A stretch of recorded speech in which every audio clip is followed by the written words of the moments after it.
Hey guys, it's me, and it's summer. Oh gosh, it's been a couple weeks and I missed you guys. I really did. Okay, granted, I talked to a lot of people online over the 2 weeks, but I just didn't have the time to sit down and do a vlog. So what's been going on? A lot of running around with the kids. The kidlets have been going to a pool and they've been learning to swim.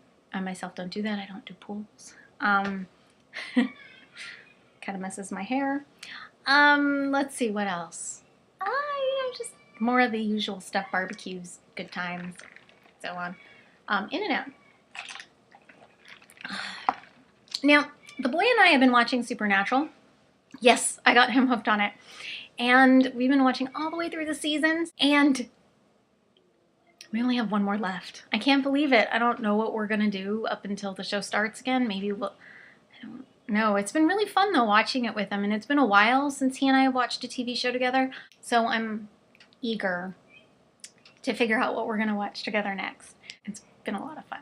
So now, the topic of the week, the fake geek girl. Now, if you aren't familiar with the term, the fake geek girl is a girl who apparently goes to significant lengths to pretend to be a geek. Also, she can trap men.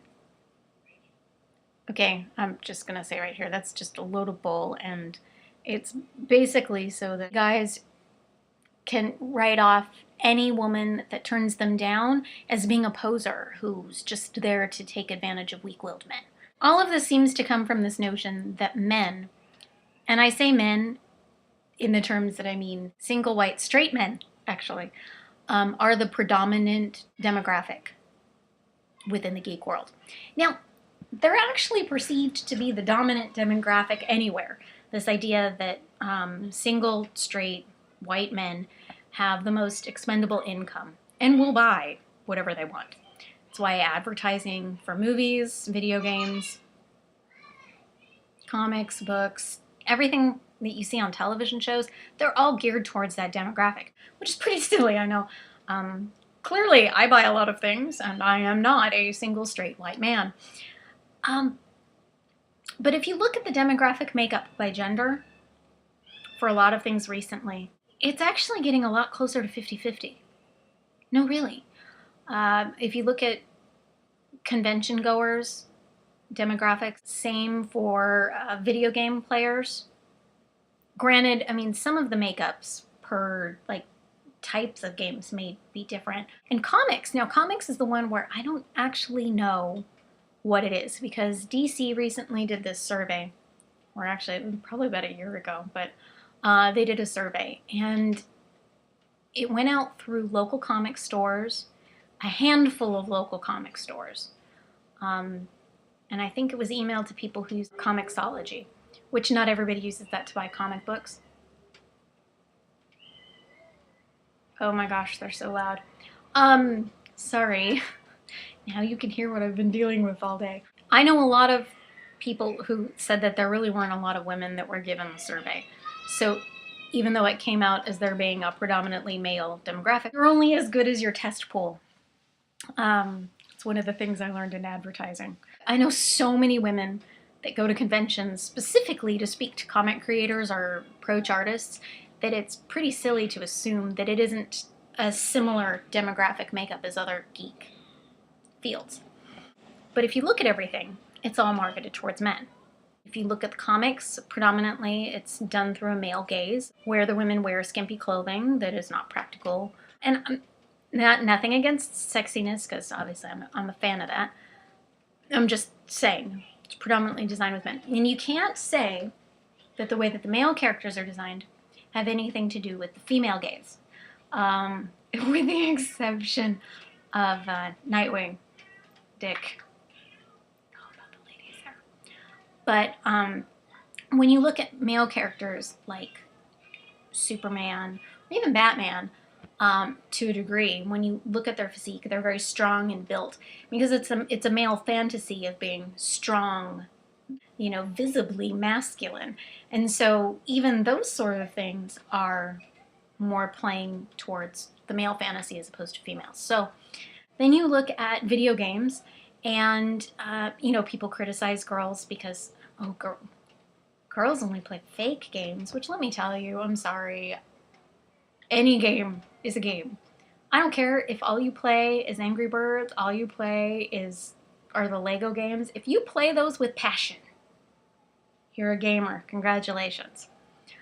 I personally don't do the multiplayer online games. I mean, I used to do World of Warcraft. I had a hard time with that because heaven help me if I needed to run something and my friends weren't online, because it was just, I could not handle playing with random guys, because it was either, once they realized it was a girl, it was either a barrage of being hit on or a barrage of insults, because they were like, oh, really cool playing with a female blood elf hunter, before they found out it was a girl. And then the second I found out it was a girl, they were like, oh, you just did it because you wanted a widow pet, didn't you?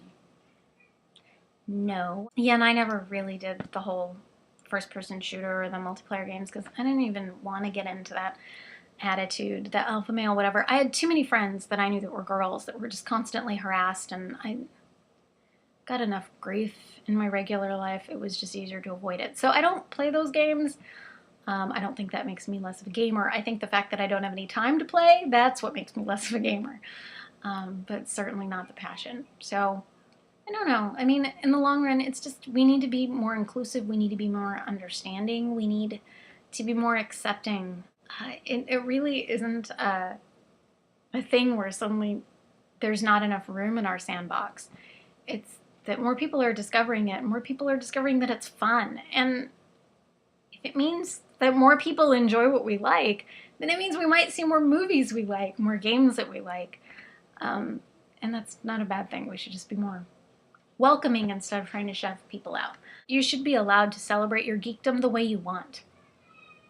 And be accepted for celebrating your geekdom that way, as opposed to being told that you can only be accepted if you fit this one particular description. Because believe it or not, I don't like dressing super sexy for cosplay. I don't. I like being me. My next cosplay, I mean, sure, Abaddon's pretty hot and whatever, and what am I doing?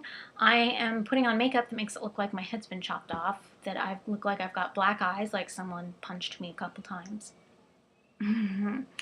Let's see. Oh, bullet hole, blood down my neck. I mean, I'm going full gore because it's just fun. And, you know, at the same time, I don't think less of someone that goes dressed as, you know, the new Suicide Squad Harley.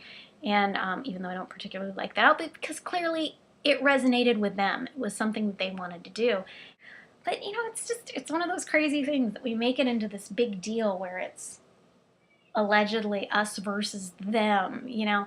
And what it all boils down to is that for a lot of these people, a lot of these men, you know, they were the outcasts. So now that more people are coming in, they feel like they can be the big fish in the small pond, you know, and the irony is they're just becoming the bullies that used to torment them. And that's not cool. So all I can do is say, be nice, be kind, be accepting, share a little. Not everybody's going to be nice, but, you know, for the most part, people are awesome. You know, I know a lot of people who say that you have to be wary about the internet, that, you know, you're going to get a lot of people, a lot of jerks. And I don't know if it's necessarily because I don't have a big giant reach. For the most part, it's probably, even though, you know, I get a fair amount of views on my blog and so on, there's probably only about 50 people that I talk to on a regular basis, and they're all wonderful and kind and nice, and I have been so fortunate that that's what I've had. But the thing that's taught me is that there are good people out there. There are jerks, but, you know, they're not worth your time. Focus on the good. I think that's about it.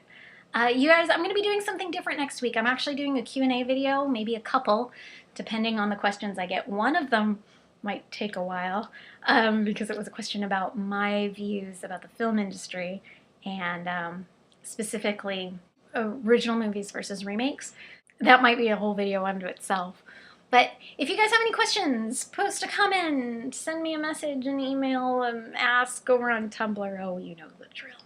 Anyhow, wishing you guys a lovely week. Take care.